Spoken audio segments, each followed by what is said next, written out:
భయపడిపోయి భయంతో వెళ్ళి లక్షలు టెస్టులు చేయించుకుని వస్తారు. భయం ఫస్ట్ డిసీజ్ కన్నా ఎక్కువ చంపేస్తుంటుందండి కొంతమందిని. ఆ భయం పోగొట్టాలి, దేనికి భయపడాలి, దేనికి భయపడకూడదు అనేది ఆ ఫైన్ లైన్ వాళ్ళకి తెలిస్తే, ఇప్పుడు గ్యాస్ నొప్పిని గుండె నొప్పి అనుకుని అల్లకల్లోలం అయిపోయే వాళ్ళు ఉంటారు. తర్వాత గుండె నొప్పిని ఏం కాదు గ్యాస్ గ్యాస్ గ్యాస్ అని 3 రోజులు ఇంట్లోనే మొదలు పెట్టుకునే వాళ్ళు ఉంటారు. ఇప్పుడు 2 రకాలు ఉంటారు. సో ఇటువైపు వాళ్ళు అటు. కాకపోతే యూజువల్గా ఇది గ్యాస్ ట్రబుల్ ఎలాంటిదంటే మొరిగే కుక్కలాగా, అది కరవదు. గుండె నొప్పి అలా కాదు, ఒక్కోసారి నెగ్లెక్ట్ చేస్తే మనకి లైఫ్ థ్రెట్ ఉంటుంది. సో ఆ రెండింటికి ఫైన్ లైన్ ఉందనుకోండి, that is very easy to learn. చెప్తే ఎప్పుడు మీరు జాగ్రత్త పడాలి అలాంటి పాయింట్స్.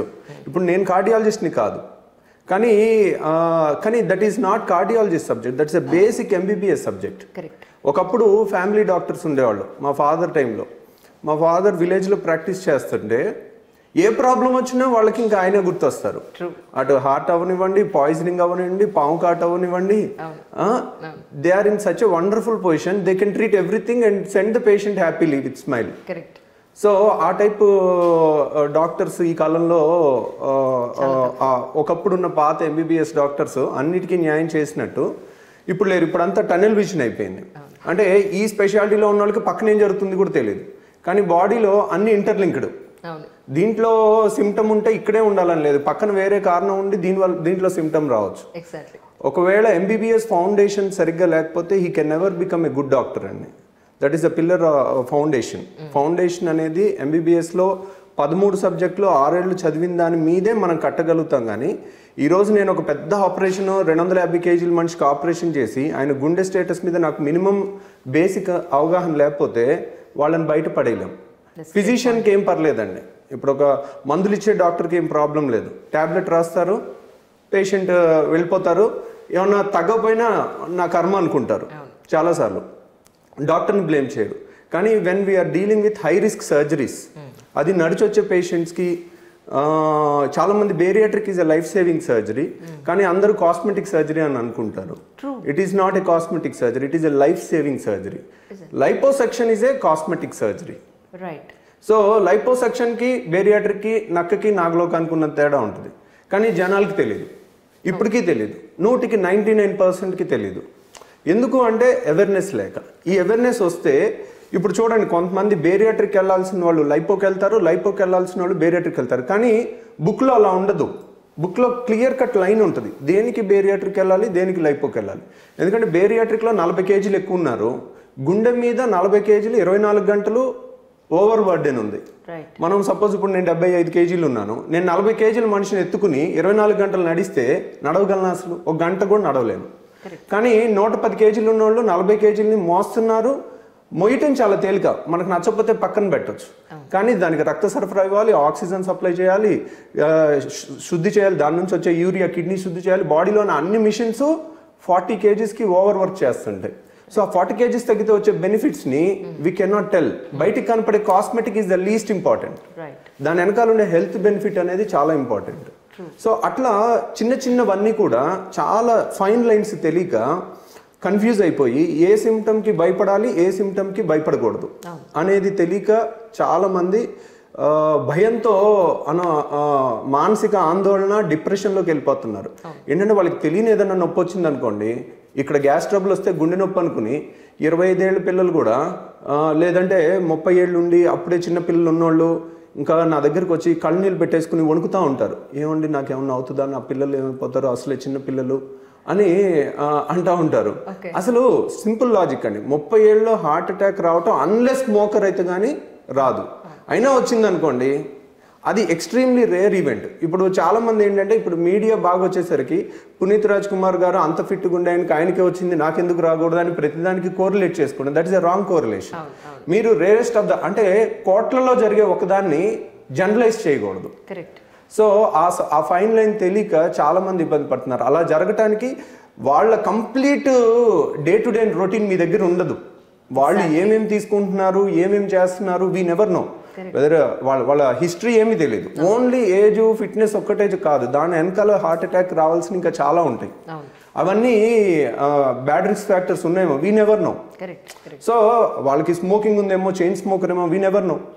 సో అమ్మో ఆయన జిమ్ చేస్తున్నాడు, ఆయన వచ్చింది, నేను జిమ్ చేస్తున్నాను నాకు కూడా వస్తుందేమో అనుకుంటే ఇంకా జిమ్ చేసినా వస్తుంది, నేను జిమ్మే చేయక్కర్లేదు అని వితండంగా వాదించే వాళ్ళు కూడా ఇంకా అలా కూడా ఉంటారు. But that is not the true. Rarest of the rare ఈవెంట్స్ని చాలా మంది తీసుకోకూడదండి. కామన్ థింగ్స్ తీసుకోవాలి. రోడ్డు మీదకి వెళ్తే చచ్చిపోతాం, యాక్సిడెంట్ అయ్యని చెప్పి రోడ్డు మీదకి వెళ్ళనట్టు ఉంటుంది అనమాట. ఇది అయ్యేది చాలా భయంకరంగా ఉంటాయి. ఒక యాక్సిడెంట్ని మీరు లైవ్లో చూపిస్తే లారీ కింద క్రష్ అయింది, అది భయంకరంగా ఉంటుంది. ఇది కూడా అంతే. ఒక యంగ్ పర్సన్ ఏదైనా జబ్బు వచ్చి వెంటనే చచ్చిపోవటం కూడా ఒక లారీ కింద మనిషి పడిపోతే ఎలా ఉంటుందో అలాగే ఉంటుంది. చూడటానికి అంత భయంకరంగా ఉంటుంది. వాళ్ళ ఫ్యామిలీకి దాన్ని డైజెస్ట్ చేసుకోవడానికి కూడా అంత భయంకరంగానే ఉంటుంది. కానీ that is very rare event. ఆ రేర్ ఈవెంట్కి మనం ప్రతిదీ అది మనకే జరుగుతుందని భయపడితే, ఇదంటే మనకు తెలుసు ఏది రోడ్డు మీదకి వెళ్తే లక్షలో ఒకళ్ళకి అవుతుంది మన యాక్సిడెంట్ అని, కాబట్టి ధైర్యంగా వెళ్తాం. కానీ అది మనకు తెలీదు. అమ్మో నాకు ఇక్కడ నొప్పి వస్తుంది, ఒకళ్ళు మా చుట్టాలు ఒకళ్ళు యంగ్స్టర్ చనిపోయారు, ఇంకా నాకు కూడా అదేనేమో అని భయం నుంచి బయటికి రారు. వాళ్ళకి ఆ ఇన్ఫర్మేషన్ వస్తే ఓహో ఇవి ఇంత పర్సెంటేజ్ లెక్కల ప్రకారం చెప్పామనుకోండి. This is basic MBBS subjects అనమాట అవన్నీ. ప్రివెన్షన్ ఈజ్ బేసిక్ ఎంబీబీఎస్ అండి. దెర్ ఈజ్ ఎంబీబీఎస్లో 13 సబ్జెక్టులో అన్నిటికన్నా ముఖ్యమైన సబ్జెక్టు, అన్నిటికన్నా నెగ్లెక్టెడ్ సబ్జెక్టు ప్రివెంటివ్ మెడిసిన్. మాకు 4th ఇయర్లో ఉంటుంది preventive medicine, preventive and social medicine. అంటే జబ్బులు రాకుండా ఆపటం ఎలాగా అనేది ఒక సబ్జెక్టు. ఆ సబ్జెక్ట్లో స్పెషాలిటీ ఎవరు చేయరు. ఎందుకు?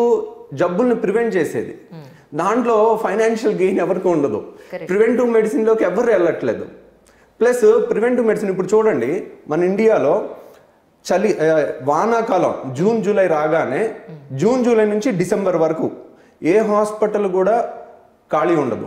ద రీజన్ ఈజ్ కిటకిటలాడటానికి ఎప్పుడైతే వర్షాలు పడతాయో మస్కిటోస్ దండయాత్ర, అంటువ్యాధులు దండయాత్ర. జనాలందరూ యంగ్స్టర్స్ అందరూ కూడా చాలా మంది అంటువ్యాధులతో చచ్చిపోతున్నారు. ఇప్పుడు మలేరియా ఎక్కడుందండి? అమెరికాలో ఉందా? యూరోప్లో ఉందా? There is no malaria.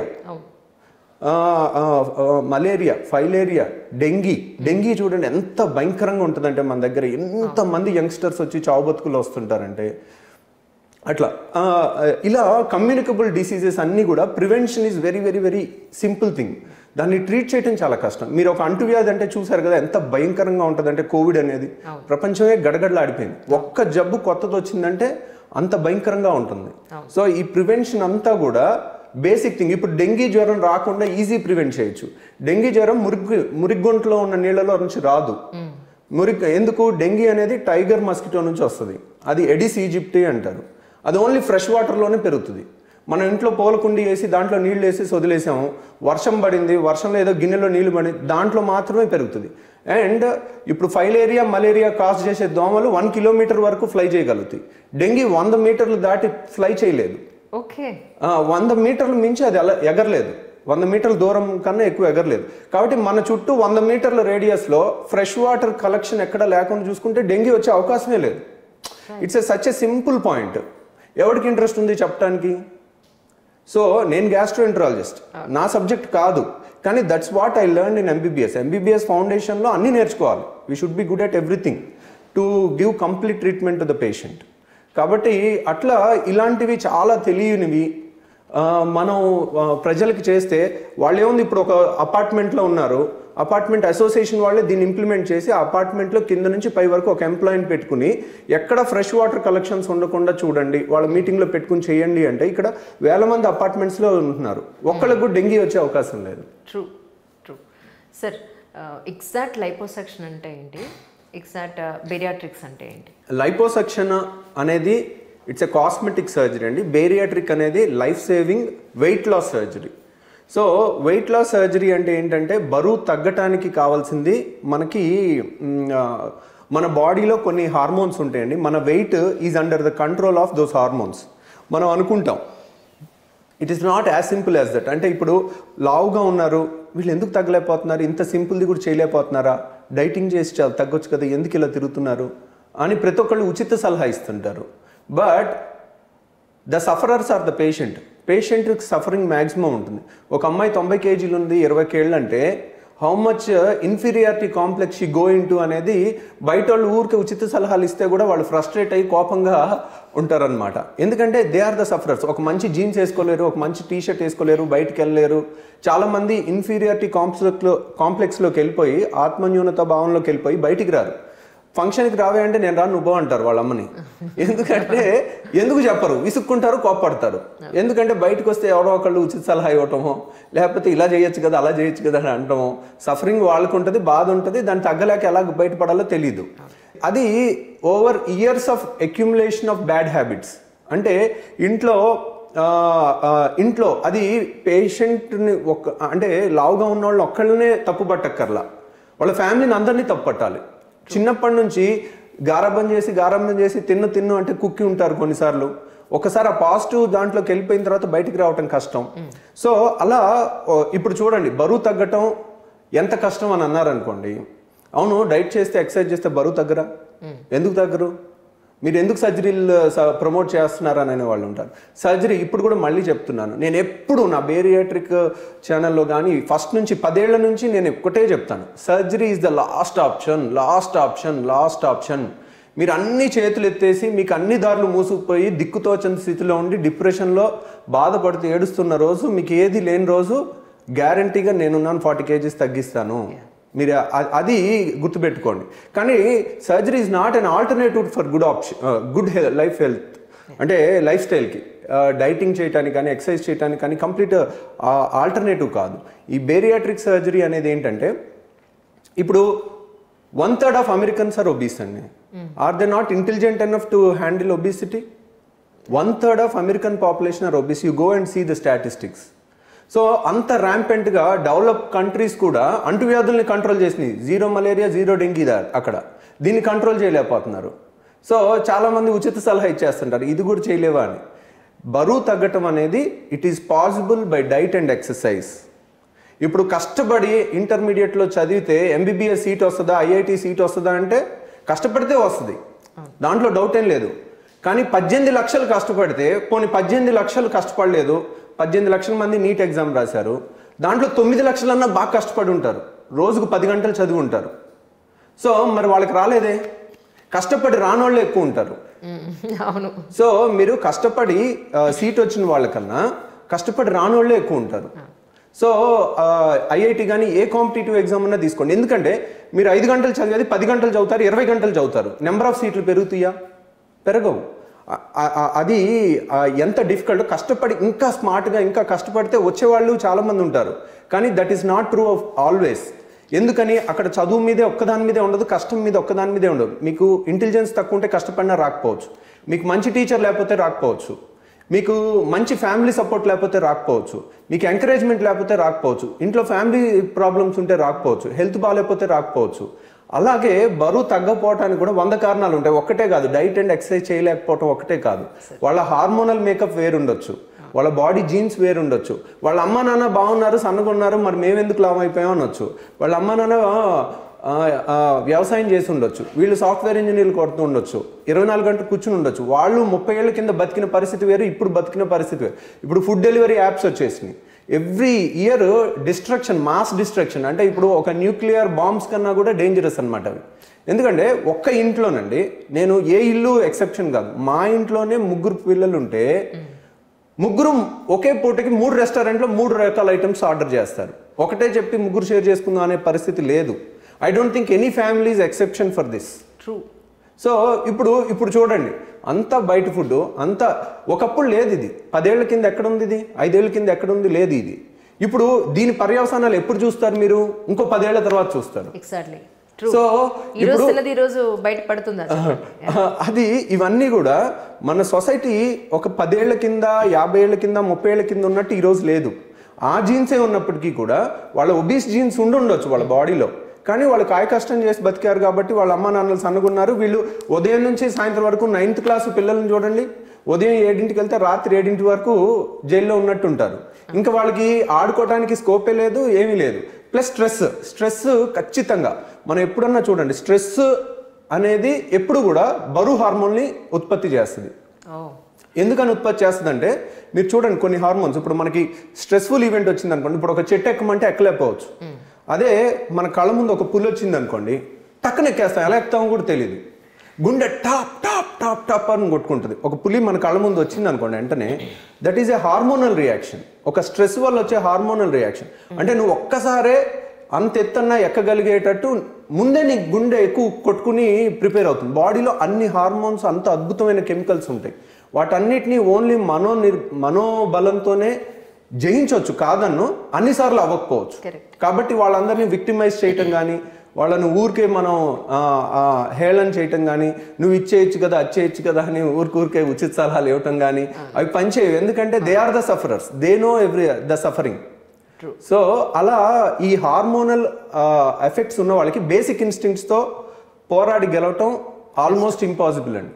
ఎందుకంటే బేసిక్ ఇప్పుడు నాకు ఆకలి లేదు, నాకు ఇక్కడ చిప్స్ ప్యాకెట్ పెడితే ఆకలి లేకపోయినా అది అలా వెళ్ళిపోతుంది, కళ్ళ ముందు ఉంటే ఇలా నోట్లోకి వెళ్ళిపోతుంది. That is the basic instinct.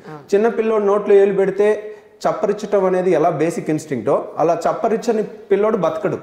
నోట్లో వేలు పెడితే పుట్టిన బిడ్డ చప్పరించలేదంటే వాడు చచ్చిపోతాడు అని అర్థం. సక్లింగ్ రిఫ్లెక్స్ అంటారు, it is a life saving reflex. నోట్లో గొంతులో ఏలు పెట్టి ఏదైనా అడ్డుపడితే దగ్గు వస్తుంది, it is a basic reflex. నోట్లో ఏలు పెడితే చప్పరించాలి, తల్లిపాలు తాగాలనేది బై బర్త్ వస్తుంది. అలా కొన్ని సర్క్యూట్స్ మన బాడీలో, కొన్ని హార్మోన్స్ ఉన్నాయి. ఫుడ్ కళ్ళ ముందు ఉంటే లోపలికి వేసేయాలి అనేది, అది ఎందుకు అలా వచ్చింది, ఆ సర్క్యూట్ ఎందుకు ఫామ్ అయిందంటే మనిషి 10 లక్షల ఏళ్ల ఎవల్యూషన్లో ఈ 30 ఏళ్ల డిస్ట్రక్షనే చూస్తున్నాం. ఎవల్యూషన్ అంటే మన డెవలప్మెంట్ చూస్తున్నాం. అంతకుముందు ఈ పూట తింటే మళ్ళీ పూట దొరుకుద్దో లేదో, అందుకని కనపడినప్పుడల్లా గబా గబా గబా తినేయాలనే రిఫ్లెక్స్ మన బాడీలో తయారైంది. సో అది ఇప్పుడు అవసరం లేకపోయినా ఆ రిఫ్లెక్స్ అలా ఉండిపోయింది. సో ఎప్పుడు ఫుడ్ ఉంటుంది, ప్రతి పూట మనకు కావాల్సింది ఉంటుంది, అందువల్ల పెరిగిపోయారు. ఆ హార్మోన్స్ని మార్చడం అనేది బేరియాట్రిక్లో జరుగుతుంది. చాలా మంది అనుకుంటారు బేరియాట్రిక్ అంటే అరే 4 ఇడ్లీలు పడతాయి కదరా నీకు, 5 ఇడ్లీలు పడతాయి, దాన్ని 1 ఇడ్లీ పట్టేసేటట్టు చేస్తారు, నువ్వు తినలేవు కాబట్టి తగ్గుతారు అని అనుకుంటారు. That is wrong. That is wrong. నాట్లా వేస్తారు, దానివల్ల తక్కువ తింటారు, ఆటోమేటిక్గా బరువు తగ్గుతారు అనేది అందరు జనరల్ అదేనండి. ద ఏబిసిడి బేసిక్స్ ఫండమెంటల్స్ కూడా. ఇప్పుడు అన్నవాహికకి బేరియాట్రిక్ సర్జరీలో అన్నవాహిక అంటే ఇసోఫేగస్ అండి, ఇక్కడ వరకు. మనం జీర్ణాశయాన్ని కొంచెం చిన్నది చేస్తాం. జీర్ణాశయంలో మన ఆకలికి సంబంధించిన హార్మోన్ గ్రెలిన్ అని ఉంటుంది. గ్రెలిన్ అని, కొన్ని లెప్టిన్ అని, పీవైవై అని, ఇవన్నీ ఉంటాయి. అవన్నీ కూడా అక్కడి నుంచి తయారవుతాయి. ఆ హార్మోన్స్ని తగ్గించాలంటే దాన్ని కొంత చిన్నది చేయటం కానీ, దాన్ని బైపాస్ చేయటం కానీ చేస్తాం. చేస్తే కనుక వాళ్ళకి ఆకలి తగ్గిపోయి బరువు తగ్గుతారు. ఇప్పుడు జీర్ణాశయంలో మేము తీసే ముక్క ఇంత ముక్క అండి, అంటే ఒక 50% తగ్గిస్తాం అనుకోండి. 50% తగ్గించినందువల్ల బరువు తగ్గుతారు. ఇప్పుడు మా మదర్కి నేను బేరియాట్రిక్ చేశాను, 80 kg ఇస్తాను, 60కి వచ్చారు. నేను పండ్రీనాథ్ గారు అని 250 kg పేషెంట్కి చేశాను, ఆయన 150 kg తగ్గారు. Same operation. అదే ఆపరేషన్ సపోజ్ మీ మీద చేశాను అనుకోండి, మీరు 1 kg కూడా తగ్గరు. Exactly the same operation. అడుగుతారు డాక్టర్ గారు సన్నగున్న వాళ్ళకి ఎందుకు చేస్తారు, మీరు ఎవరన్నా చేశారా, మీరు ఎక్కడ చూసారా, మీకు ఎలా తెలుసు అని అంటారు. ఇది 1950 నుంచి బేరియాట్రిక్ సర్జరీ అనేది, bariatric surgery scientific name. Bariatric అంటే ఏంటి, లాటిన్ వర్డ్. బ్యారో మీన్స్ బరువు, బరువు తగ్గించే ఆపరేషన్ అని. It's a layman term, it's not a scientific name. Scientific name of bariatric surgery ఏంటంటే లాప్రోస్కోపిక్ స్లీవ్ గ్యాస్ట్రెక్టమీ. లాప్రోస్కోపిక్ అది ఒక రకం, లాప్రోస్కోపిక్ రూఎండ్వై గ్యాస్ట్రోజెజనాస్టమీ ఇది అనమాట. ఇది నేను సగం స్టమక్ మాత్రమే తీస్తారని చెప్పాను ఏది బేరియాట్రిక్లో. అదే స్టమక్ క్యాన్సర్ వస్తే 100% తీసేస్తాం సన్నగున్న వాళ్ళకి, మరి వాళ్ళు తగ్గరే. అసలు ఈ బేరియాట్రిక్ ఎలా కనిపెట్టారంటే 1950లో స్టమక్ క్యాన్సర్కి, స్టమక్ అల్సర్కి ఆపరేషన్లు చాలా సర్వసాధారణం. అప్పుడు వేల మందికి ఈ ఆపరేషన్ చేస్తుంటే సన్నగున్న వాళ్ళు అలాగే ఉన్నారు. ఈ ఆపరేషన్ తర్వాత లావు ఉన్నవాళ్ళు, షుగర్ ఉన్నవాళ్ళు రివర్స్ అయిపోతుంది. సో అరే ఇదేంటి లావు ఉన్నవాళ్ళు బరువు తగ్గిపోతున్నారు ఈ ఆపరేషన్ తర్వాత అనేది ఒక సైంటిస్ట్ 1950లోనే ఈ ఆపరేషన్ తర్వాత ఎందుకో బరువు తగ్గిపోతున్నారు, షుగర్ పోతుంది పేషెంట్కి, ఇదేమన్నా ట్రీట్మెంట్ కింద వాడుకోవచ్చేమో అని క్వశ్చన్ మార్క్ పెట్టి వదిలేశారు. కానీ మెడికల్ దాంట్లో ఇప్పుడు ఒక హెర్బల్ ప్రోడక్ట్ అమ్ముతున్నాము, రెస్ట్రిక్షన్స్ లేవు. ఒక డ్రగ్ అమ్ముతున్నాము, దానికి phase 1, phase 2, phase 3, phase 4 trials అయ్యి అందరు మనుషుల మీద పరిశోధనలు చేసి, ఫస్ట్ కుక్కల మీద ఎలకల మీద చేసి, తర్వాత మనుషుల మీద చేసి వచ్చేసరికి దాని రేట్ అమాంతం పెరిగిపోతుంది. ఒక సొసైటీలోకి ఒక డ్రగ్ వదలటం అంత ఈజీ కాదు. అలాగే ఒక సర్జరీని యాక్సెప్ట్ చేయాలంటే, దీనివల్ల ఎంతమంది చనిపోతున్నారు, ఎంతమంది పాజిటివ్, ఎంతమంది నెగిటివ్ అన్ని రీసెర్చ్ జరగాలంటే అది తెలిసినప్పటికీ కూడా టెక్స్ట్ బుక్లోకి రాలేదు. టెక్స్ట్ బుక్లోకి వచ్చేసరికి 50 ఏళ్ళు పట్టింది. సో అంటే ఒక సర్జరీని అంత స్క్రూటనైజ్ చేస్తే కానీ టెక్స్ట్ బుక్లోకి రాదు. టెక్స్ట్ బుక్లోకి వచ్చిన దాన్ని చాలామంది ఇప్పటికీ క్వశ్చన్ చేస్తుంటారు సబ్జెక్ట్ లేని వాళ్ళు. అలా ఉంది. కాబట్టి ఇప్పుడు మన బాడీలో జరిగే హార్మోన్స్ మారటం వల్ల బరువు తగ్గుతారు. ఇప్పుడు లావుగా ఉన్న వాళ్ళు బేరియాట్రిక్ తర్వాత లిక్విడ్ డైట్ 15 రోజులు తర్వాత ఫుడ్ డైట్ ఇచ్చేస్తాం మనం. అదే డైట్ ఆపరేషన్ చేయకుండా ఇవ్వచ్చు కదా, తగ్గిపోవాలి కదా అదే డైట్ ఫాలో అయితే. కానీ ఎవరు దీన్ని ఆపేస్తున్నారు? ఈ డైట్ చేయకుండా ఎవరు ఆపుతున్నారు? ఎవరు దీనికి శత్రువు అంటే పేషెంట్ హార్మోన్సే వాళ్ళకి శత్రువు. ఒక పూట తినకపోతే 50 కేజీలు కొవ్వు ఉంటుంది. ఒక పూట తినకపోతే ఈ కొవ్వులోంచి తీసుకోదు, డైజెస్ట్ కొవ్వు కరిగించుకుని ఎనర్జీ తీసుకోదు. నాకు ఒక్క పూట తినకపోయినా బయట నుంచి కావాలి, బయట నుంచి కావాలి, బయట నుంచి కావాలని ఆ హంగర్ హార్మోన్ గ్రెలిన్ వచ్చేస్తుంది. దే ఆర్ హెల్ప్లెస్ అనమాట. సో ఆ హార్మోన్ని తగ్గించడం వల్ల ఆటోమేటిక్గా normal. Plus the beauty of bariatric surgery, ఎప్పుడైతే నార్మల్ వెయిట్కి వస్తారో ఇట్ స్టాప్స్ వర్కింగ్. నార్మల్ వెయిట్కి వచ్చాక బేరియాట్రిక్ సర్జరీ పనిచేయదు. సో ఎందుకని పనిచేయదు అంటే నార్మల్ వెయిట్ కన్నా తగ్గకూడదు. ఇప్పుడు నేను 250 కేజీలు పేషెంట్కి చేస్తే 70 కేజీలకి వచ్చారు, 150, 170 కేజీలు తగ్గారు. అది 50 కేజీలు మనిషికి చేస్తే 20 కేజీలు అవి చచ్చిపోవాలిగా, చావరు వాళ్ళు, 1 కేజీ కూడా తగ్గరు. That is the beauty.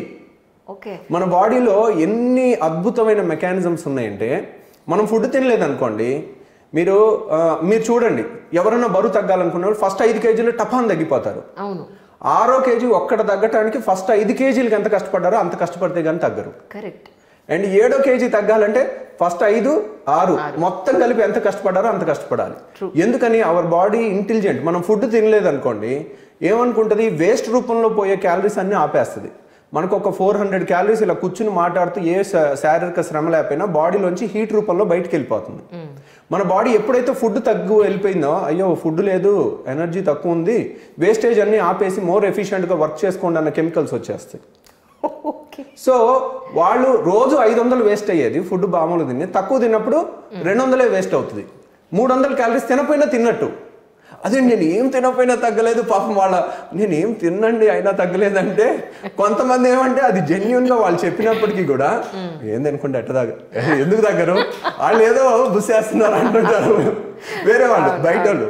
రియల్గా ఇలా మెకానిజమ్స్ ఉంటాయి, ఇలా లోపల బాడీలో ఇప్పుడు సింపుల్ 1 లీటర్ పెట్రోల్ ఇచ్చామండి, యమహా RX100 అయితే 20-30 మైలేజ్ ఇస్తుంది, హీరో హోండా స్ప్లెండర్ అయితే 90 మైలేజ్ ఇస్తుంది. అలాగే కొంతమంది యమహాలు బాడీ మేకప్ ఉంటారు, వాళ్ళు కొంబాలు తిన్నా కానీ సన్నగానే ఉంటారు. కొంతమంది మాత్రం హీరో హోండా మేకప్ ఉంటారు, వాళ్ళు పాపం జాగ్రత్తగా కొద్దిగా తిన్నా వాళ్ళు ఆగిపోతుంటారు అనమాట. ఇట్స్ ఎ కాంప్లెక్స్ సబ్జెక్ట్ అనమాట. కాబట్టి అట్లా ఇది బరువు తగ్గేది ఒక పద్ధతి. కొంతమంది లైపోసెక్షన్ ఉంది, నేను చాలా మందిని చూసానండి. బేరియాట్రిక్ సర్జరీకి వెళ్ళాల్సిన వాళ్ళు లైపోకి వెళ్తారు, లైపోకి వెళ్ళాల్సిన వాళ్ళు బేరియాట్రిక్కి వెళ్తారు. ఎందుకు కమ్యూనికేషన్ గ్యాప్ అంటే, దాంట్లో ఇప్పుడు లైపో ఉంది, లైపో బరువు తగ్గడానికి లైపో చేయకూడదు. That is the number 1 golden అక్షరాలతో ప్రతి టెక్స్ట్ బుక్లో లిఖించబడి ఉంది. లైపోసెక్షన్ దేనికి చేయాలి? ఇప్పుడు ఒక అమ్మాయి ఉంది, 20 years అమ్మాయి, 55 kgs ఉంది, కానీ ఒక్క పార్ట్లో అబ్బెట్టుగా ఫ్యాట్ డిపాజిట్ అయింది, అంతా సన్నగా ఉన్నారు. ఒక్క పార్ట్ చాలా స్వెల్ అయ్యి అబ్నార్మల్గా ఉంటే వాళ్ళు పడే మానసిక క్షోభ ఒబీస్ వాళ్ళకన్నా ఎక్కువ ఉంటుంది. సో ఆ ఒక్క పార్ట్ తగ్గాలంటే ఆ ఒక్క చోట చిన్న హోల్ వేసి చర్మం కింద ఉన్న ఒక 2 పొరలు కొవ్వు తీసేస్తాం. They will be perfect, very happy. ఎందుకు?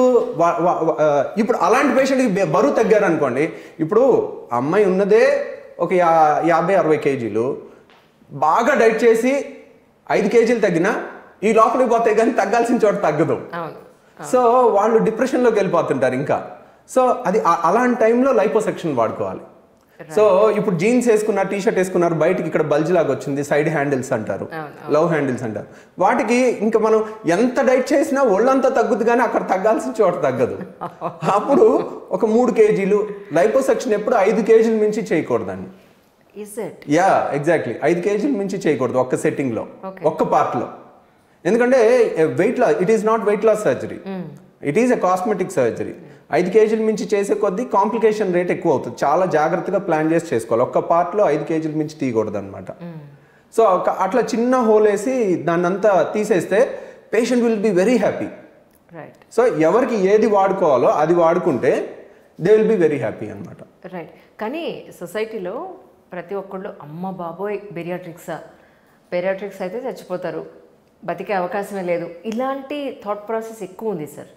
అంటే ప్రాపర్ నాలెడ్జ్ జనాల్లోకి వెళ్ళకపోవడం వల్లేనంటారా మీ ఉద్దేశ ప్రకారం? అంటే మీరు చెప్పింది యాక్చువల్గా నేను 2011లో బేరియాట్రిక్ ఆపరేషన్ మొదలుపెట్టాను. అప్పుడు బేరియాట్రిక్ అనగానే ఒక బూత్ పదంలా చూసేవాళ్ళు, ఆ బేరియాట్రిక్ అని. ఎవ్వరు నేను ఒక పేషెంట్కి ఏమంటే మీకు 150 kgs ఉన్నారనుకోండి, మీకు బేరియాట్రిక్ అవసరం అన్నాను అనుకోండి, నేను కొత్త పర్సన్, వాళ్ళు చిన్నప్పటి నుంచి వాళ్ళ ఫ్యామిలీ డాక్టర్స్ ఉంటారు, వాళ్ళ ఫ్యామిలీలో ఎవరినో ఒకరిని బతికించిన వాళ్ళు ఉంటారు, ఫస్ట్ వాళ్ళ దగ్గరికి వెళ్తారు. వాళ్ళకి నమ్మకం, చిన్నప్పటి నుంచి గురుకుదిరిన డాక్టర్లు కొంతమంది ఉంటారు, వాళ్ళ దగ్గరికి వెళ్తారు. వాళ్ళకేమో డాక్టర్లోనే 90% నేను చెప్పిన మెకానిజమ్స్ తెలీదు. ఎందుకు? It's a new subject. వాళ్ళు MBBS చదువుకుందే 30 ఏళ్ళు అయిపోయింది, లేటెస్ట్ అప్డేట్ అవుతున్నారా? వాళ్ళ స్పెషాలిటీలోనే వాళ్ళు అప్డేట్ అవ్వలేకపోతున్నారు. ఇప్పుడు వస్తున్న టెక్నాలజీ, లేటెస్ట్ థింగ్స్. పక్క స్పెషాలిటీలో ఎక్కడ అప్డేట్ అవుతారు?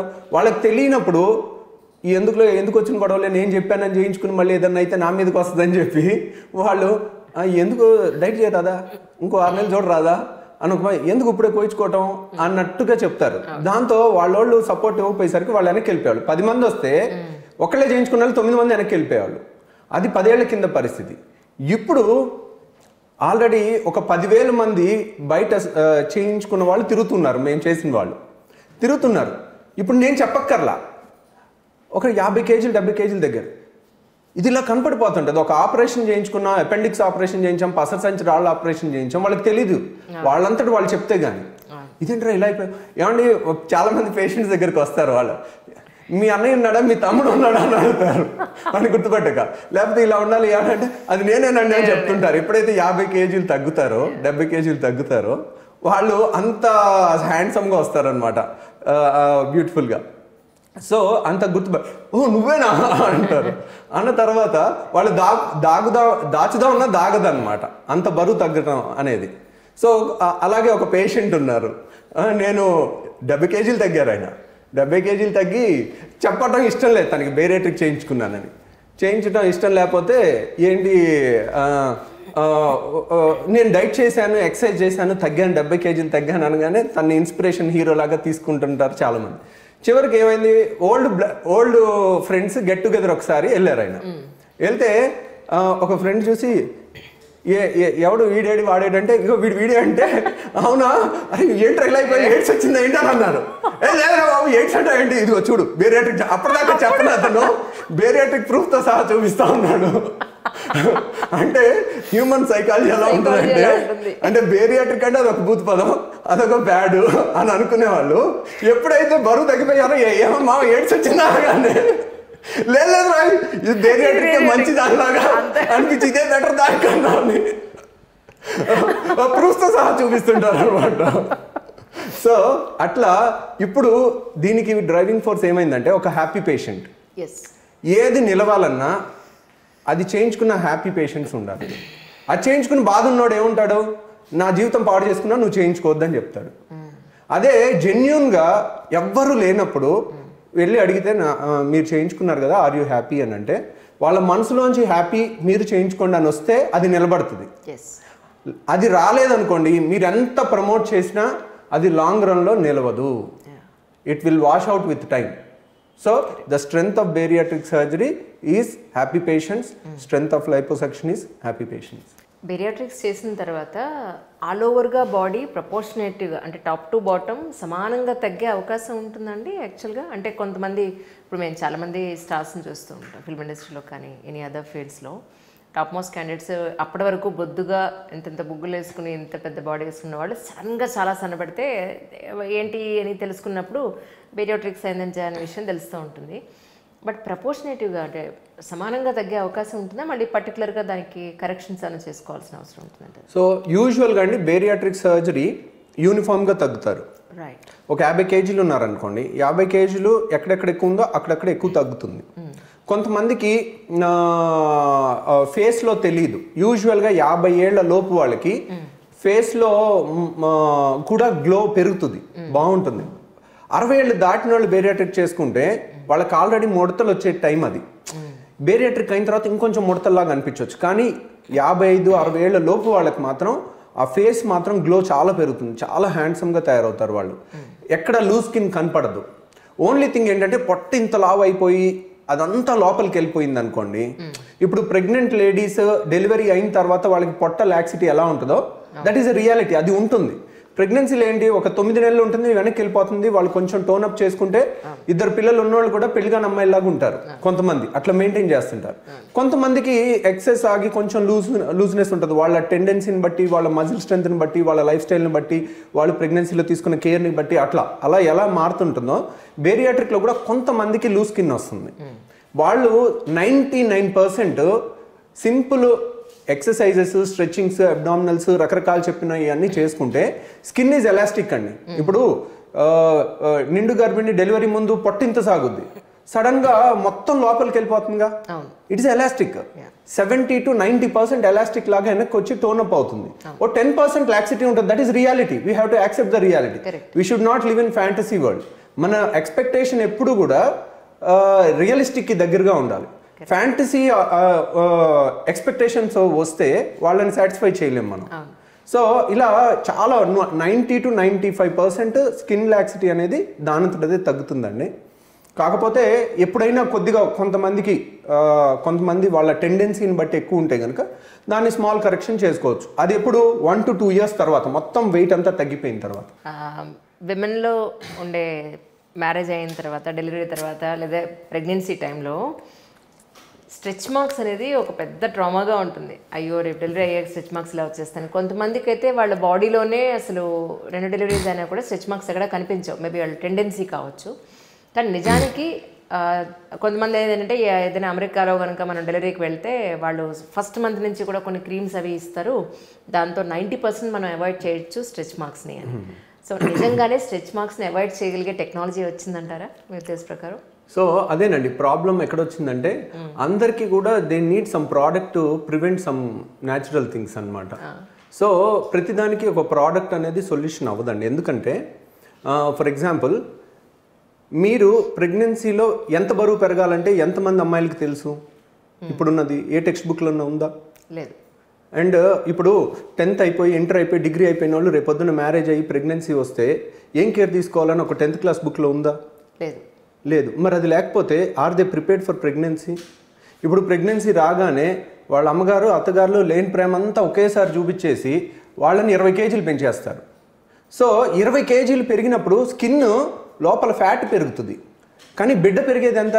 2.5 kgs మించి అవసరం లేదు బిడ్డ పెరగటానికి. అంటే ప్రెగ్నెంట్ లేడీ ఎన్ని కేజీలు పెరగాలి? ఒక 8 నుంచి 10 kgs పెరిగితే చాలు. 8 kgs ఎక్కువ యాక్చువల్గా మన ఇండియన్ హైట్కి. వెస్ట్రన్ వాళ్ళకి 10 kgs వరకు పెరగచ్చు అని అంటారు, వాళ్ళ స్టేచర్ పెద్దగా ఉంటుంది కాబట్టి. సో చాలామంది వీళ్ళు 8 kgs పెరగాల్సిన 10 kgs పెరగాల్సిన వాళ్ళు 20 kgs పెరిగిపోతారు. ఎప్పుడైతే 20 kgs పెరుగుతారో చర్మం కింద కొవ్వు పెరిగినప్పుడు చర్మం బ్రేక్ అవుతుంది, డర్మిస్ బ్రేక్ అవుతుంది. ఆ బ్రేక్ అయింది ఆ స్ట్రెచ్ మార్క్స్ కింద పర్మనెంట్గా ఉండిపోతుంది. సో ద ప్రాబ్లం ఎవరికైనా స్ట్రెచ్ మార్క్స్ రాలేదంటే ఏంటంటే their pregnancy planning was perfect అని. అంటే వాళ్ళు కన్సీవ్ అవ్వగానే ఓహో నేను నా ప్రెగ్నెన్సీ మొత్తం మీద ఒక 8 kgs మించి పెరగకూడదు అనేది అనుకుంటే, ఇప్పుడు కొంతమంది 8వ నెల వరకు వర్క్ చేస్తారు, 6వ నెల వరకు వాళ్ళు ప్రెగ్నెంట్ అన్న విషయం కూడా తెలియదు, వర్క్ చేస్తారు. 6వ నెల తర్వాత యూజువల్గా ఫస్ట్ 6 months వెయిట్ గెయిన్ ఉండదు మదర్కి, last 3 months maximum weight gain ఉంటుంది. సో వాళ్ళు జాగ్రత్తగా ప్లాన్ చేసుకుని ఎక్కువ గెయిన్ అవ్వకుండా 8 kgs అలా పెరిగి డెలివరీ అవగానే తగ్గిపోతే that is the number 1 rule for stretch marks రాకుండా ఉండాలి. ఎందుకు ఎక్కువ స్ట్రెచ్ అవ్వాలా? వాళ్ళకి స్ట్రెచ్ మార్క్సే రావు, వాళ్ళకి తక్కువ స్ట్రెచ్ అయింది. ఇప్పుడు హైలీ ఎడ్యుకేటెడ్ డాక్టర్స్ అయ్యుండి కూడా కొంతమంది లేడీస్ వాళ్ళ బేబీస్ 3.5-4 kgs పుట్టి మన ఇండియన్ ఫ్రేమ్కి 3.5-4 kgs అంటే చాలా ఎక్కువ, పొట్ట బాగా స్ట్రెచ్ అయిపోద్ది. మీరు ఏ క్రీమ్ రాసినా తగ్గదు, దట్ ఈస్ ద రియాలిటీ. కానీ జనాలకి ఏంటి, క్విక్ ఫిక్స్ కావాలి, అది జరగదు. క్విక్ ఫిక్స్ అనేది ఉండదు. Prevention is better than cure, that is what preventive medicine is. So అలా కనుక వాళ్ళు వాళ్ళకి 10th క్లాస్లోనే ఒక చాప్టర్ ఉంది, ప్రెగ్నెంట్ ఉమెన్కి ఏం కేర్ తీసుకోవాలి, ఎంత బరువు పెరగాలి ఏంటి అనేది ఒక చిన్న క్వశ్చన్ ఉంటే పనికిరాని సబ్జెక్టులు ఎన్నో ఉన్నాయి కదా. పనికిరాని దేనికి జన్మలో ఉపయోగపడని అన్నీ ఉన్నాయి. 50 ఏళ్ల కింద సిలబస్ ఇప్పటికీ నడుస్తుంది. నేను 20-30 ఏళ్ల కింద స్కూల్లో ఏం చదువుతున్నాను, ఈ రోజు కూడా అదే హిస్టరీ, అదే ఫిజిక్స్, అదే కెమిస్ట్రీ. బయట బతకటానికి కావాల్సిన స్కిల్స్ కానీ ఇప్పుడు సంవత్సరంలో 1000 కోట్లు సంపాదించే సాఫ్ట్వేర్ రంగంలో ఉన్నప్పుడు దాని గురించి కానీ లేటెస్ట్ గురించి కానీ ఇంత సొసైటీ మారింది, దాని గురించి బుక్స్లో ఉందా? సో హెల్త్ గురించి లేదు, మన లేటెస్ట్ ట్రెండ్స్ గురించి లేదు, ఏం లేదు. మన ఎడ్యుకేషన్ సిస్టమ్ మార్చి పిల్లలకి education, the reason for my YouTube channel is also that. ఎందుకంటే అటు ఎడ్యుకేషన్ నాకు రెండే ఇష్టమైన ఫీల్డ్స్ అండి. ఒకటి education, second health. Both are education health పర్ఫెక్ట్గా ఉంటే ఆ దేశం సుసంపన్నంగా ఉంటుంది. ఆ రెండిట్లో ఎడ్యుకేషన్ అంటే బట్టి కొట్టే ఇప్పుడున్న ఎడ్యుకేషన్ సిస్టమ్ కాదు, సొసైటీకి అవసరమైన ఎడ్యుకేషన్. ఈరోజు సొసైటీకి ఏం ఎడ్యుకేట్ చేయాలి, ఏ చాప్టర్లు తీసేయాలి, సగం చాప్టర్లు తీసి అవతల పడేసి కొత్త సగం పెట్టాల్సిన టైం వచ్చింది. ఎవరు మాట్లాడరు, ఎవరు చూడరు దాని గురించి. సో ఇప్పుడు I think I answered. You asked for a product, the product will never help, it have only plus go. వాళ్ళు ఏదో ఓహో ఇది రాసుకున్నాను సాటిస్ఫైడ్గా 6 నెలలు రాసుకుంటారు, కానీ వాళ్ళకి జరగాల్సిన కేర్ తీసుకోకపోతే మాత్రం జరగదు. నాకు ఒక ప్రోడక్ట్ చూపించి మెడికల్ షాప్లో ఇది వాడితే స్ట్రెచ్ మార్క్స్ మొత్తం పోతాయండి వాడండి అంటే నాకు ఆశ్చర్యం వేసింది. ఏంటి మా ఫ్రెండ్తో అదన్నా వచ్చిన తర్వాత ఎలా పోతాయి, మేబీ ఒక 10 ఏళ్ల తర్వాత కొంచెం లైట్ అయ్యే అవకాశం ఉందేమో, ఈ క్రీమ్ ఏదైనా నీకు లైట్ చేస్తుందేమో తప్ప పూర్తిగా నార్మల్ అయితే చేయకపోవచ్చేమో.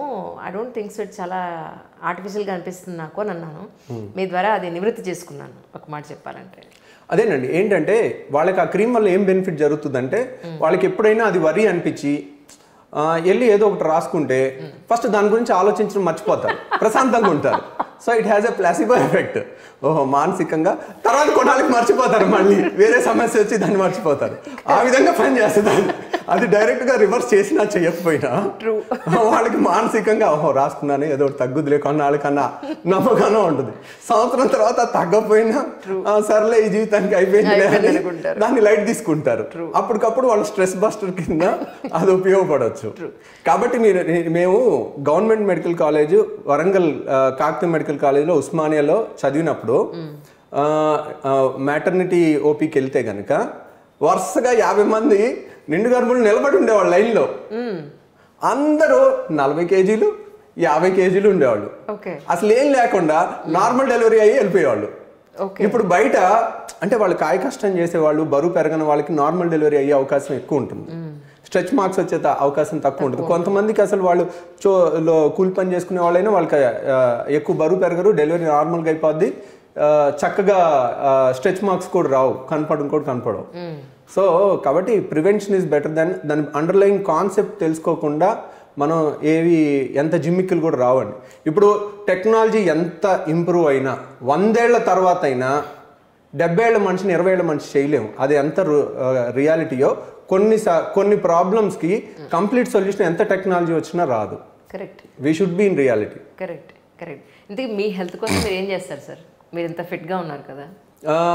ఒకటండి, మనం ఎంత ఫిట్గా ఉన్నామన్నా మనకి ఎంత బిజీగా ఉన్నా మన ఆరోగ్యానికి ఒక గంటన్నర కేటాయించకపోతే మనం కొన్నాళ్ళకి మన ఆరోగ్యం పోయిన తర్వాత దాని విలువ తెలుస్తుంది మనకి. ఎందుకంటే రోజు పేషెంట్ల కన్నీళ్ళే చూస్తుంటాం, వాళ్ళ బాధలే చూస్తుంటాం, మేము వాళ్ళ చావులు చూస్తుంటాం, అన్ని రకాల జబ్బులు చూస్తుంటాం. ఇంక ఈ చూసి కూడా మేము జాగ్రత్తగా లేకపోతే అసలు ఈ ప్రొఫెషన్లోకి వచ్చిందే దండగా. మనం అప్పటికి నేను 30% సక్సెస్ అయినాను. ఎందుకంటే ఇప్పటికీ కూడా నాకు ఏదన్నా స్వీట్ తెచ్చి ముందు పెడితే తినేస్తాను, నేను ఆపుకోలేను. సో పెట్టిన వాళ్ళని తిడతాను, కానీ నేను అది కనపడితే మాత్రం తింటాం ఆపను. అది కాకపోతే కొంతమంది అంత నిగ్రహం ఉన్నోళ్ళు ఉంటారు, అది ఇంకొన్నాళ్ళలో ఇంకా మెల్లిమెల్లిగా వస్తుంది. లేదంటే ఏదన్నా ఒక షుగరో ఏదో ఒకటి స్టార్టింగ్ స్టేజ్లో వస్తే అమ్మో అని ఇంకా గట్టిగా ఆపేయటం అట్లా చేయొచ్చు. అట్ ప్రెసెంట్ అయితే ఫిట్నెస్ ఖచ్చితంగా గంటన్నర ఖచ్చితంగా చేస్తాను. అండ్ దట్ ఈస్ సిస్టమేటిక్గా. మధ్యలో మెడనొప్పి వచ్చినప్పుడు డిప్రెషన్ వచ్చి ఏం చేస్తే ఏది ఎక్కువ అవుద్దో అని భయంతో ఒక 6 నెలలు చేయలేదు. బట్ అప్పుడు 6 నెలల్లో కూర్చొని లేస్తుంటే పట్ సౌండ్లు వస్తూ ఉన్నాయి. అంతకుముందు 250, 300 సిటప్స్ చేసేవాడిని. 6 నెలలు గ్యాప్ వచ్చింది. 6 నెలలు గ్యాప్ వచ్చి ఏంటి ఇలా అయిపోయిందని చెప్పి మళ్ళీ ప్రాపర్గా మెడ మీద లోడ్ పడకుండా జాగ్రత్తగా జిమ్ అది ఎక్సర్సైజ్ చేసుకుంటే now I'm back to my good fitness. ఇప్పుడు నేను ఆపకుండా 250, 300 సిటప్స్ చేయగలను. ఆ పర్పర్ సౌండ్లు మోకాళ్ళు వచ్చాయి కూడా పోయినాయి. సో బాడీ ఈజ్ అడాప్టబుల్ అండి. మీరు దాన్ని ఎలా చేస్తే అలా మారుతుంది.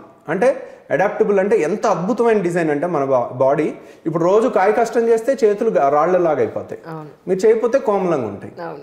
ఎగ్జాక్ట్లీ అలాగే బాడీలో అక్కడ అవసరాన్ని బట్టి మనం రోజు ఒక కండ మీద కొంచెం లోడ్ వేస్తే అది లావ్ అయిపోతుంది. సో దాంట్లో అవన్నీ బేసిక్ పాయింట్స్ కూడా ఫిట్నెస్ గురించి చెప్పదలుచుకుంటే, ఒక కండ ఉంది, ఒక కండకి ఎక్సర్సైజ్ చేస్తే 6 రిపిటేషన్స్ చాలు. 6 కన్నా ఎక్కువ చేసినా ఎక్స్ట్రా బెనిఫిట్ రాదు సైన్స్ ప్రకారం.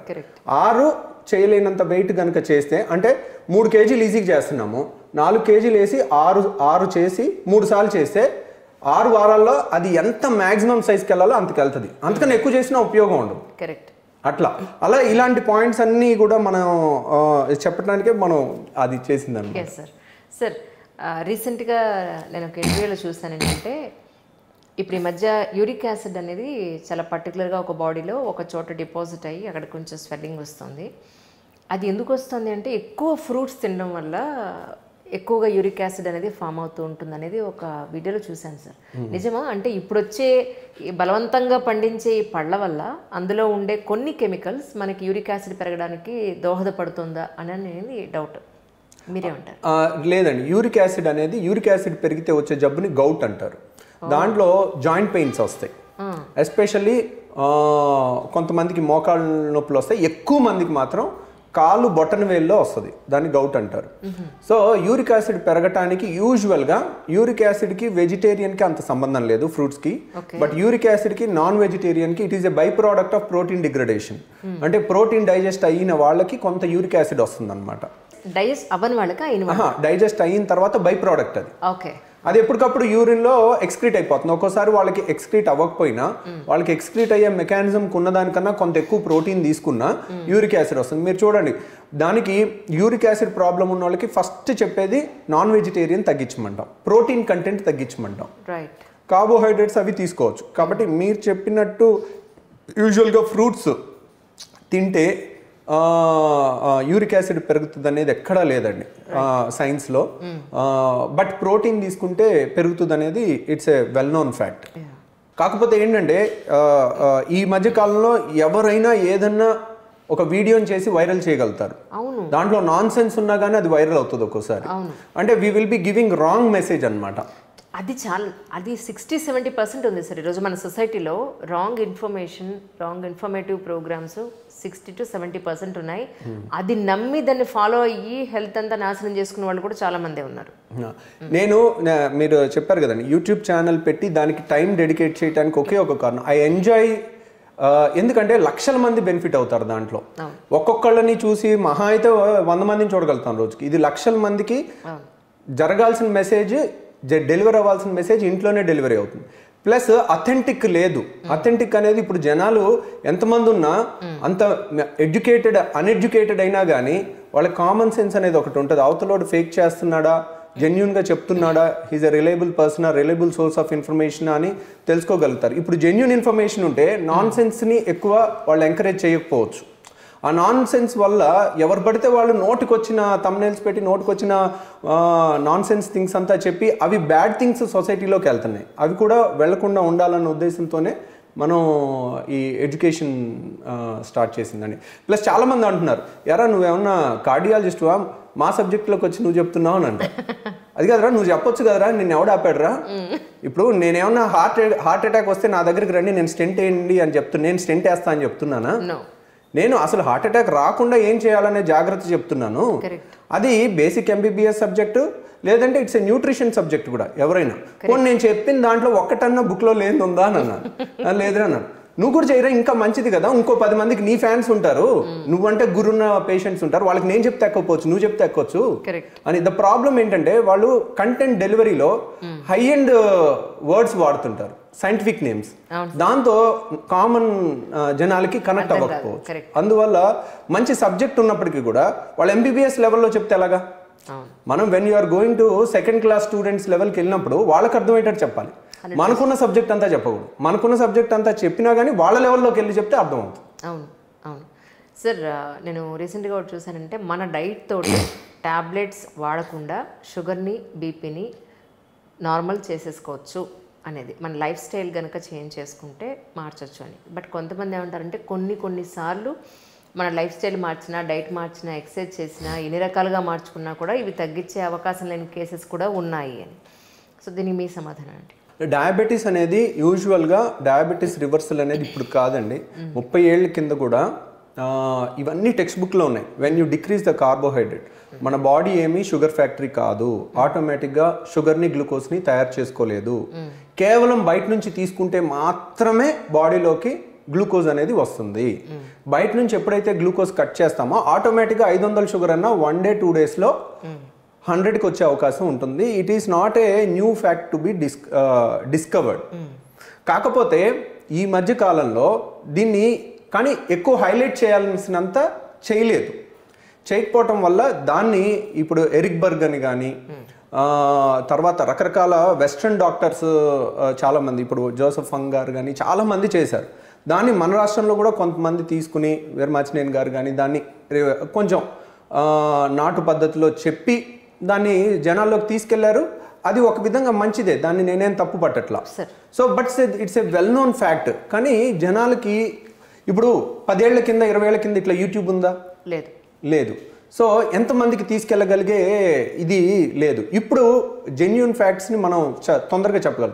సో డయాబెటీస్ ఈజ్ ఏ మనం డైట్తో రివర్స్ చేసుకునే అవకాశం చాలా ఉందండి. కానీ మనం కొంచెం జాగ్రత్తగా ఉండి, నేను నా అభ్యర్థన ఒకటే, షుగర్ పేషెంట్స్ అందరికీ ఏ టెస్ట్ చేయదు, 3 నెలలకు ఒక్కసారి HbA1c చేయండి.